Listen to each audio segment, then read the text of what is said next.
അനന്തുവിന്റെ മൃതദേഹം സ്കൂളിലെത്തിച്ചപ്പോൾ വൈകാരിക നിമിഷങ്ങൾക്കാണ് സാക്ഷ്യം വഹിച്ചത്. അനന്തുവിനെ അവസാന നോക്കുകണ്ട അധ്യാപകരും സഹപാഠികളും കണ്ണീരണിഞ്ഞു.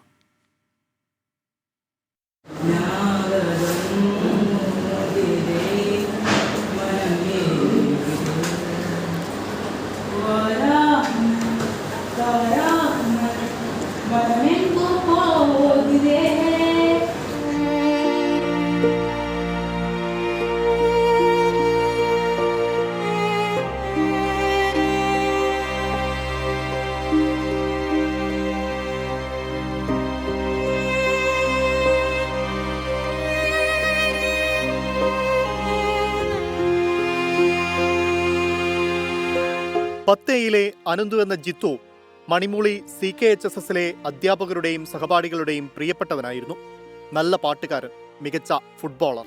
പഠിക്കാനായിരുന്നു, കുഴപ്പമില്ലായിരുന്നു. അവനെ എല്ലാവർക്കും ഏറ്റവും വേഗം ഇഷ്ടമാവും. ഇപ്പോൾ ഒരു ദിവസം ക്ലാസ്സിൽ വന്നില്ലെങ്കിൽ പോലും നമുക്ക് എല്ലാവർക്കും മിസ് ചെയ്യണ ഒരു കുട്ടി ഇനി വരികയില്ല എന്നറിയുമ്പോൾ എല്ലാവർക്കും ഫീലാവും. സ്കൂൾ മുറ്റത്ത് പൊതുദർശനം ഉണ്ടാകില്ലെന്നായിരുന്നു ആദ്യ തീരുമാനം.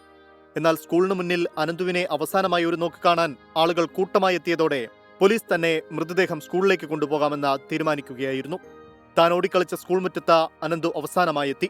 മൃതദേഹം വഹിച്ചുകൊണ്ടുള്ള ആംബുലൻസ് 10 മിനിറ്റുകൾക്ക് ശേഷം പുറത്തേക്ക്. നല്ല കുട്ടിയായിരുന്നു അവന്. ഇനി ക്ലാസ്സിൽ ഇല്ലാന്ന് അറിയുമ്പോൾ ഇനിയിപ്പം എന്നേക്കും ഇല്ലാന്ന് അറിയുമ്പോൾ ഒരു ഇതുണ്ടാവും. ക്ലാസ്സിൽ കയറി ചെല്ലുമ്പോൾ തന്നെ അവന് ഇത് സാന്നിധ്യം ഉണ്ടാവില്ല എന്ന് അറിയുമ്പോൾ ഒരു സങ്കടമൊക്കെ ഉണ്ട്.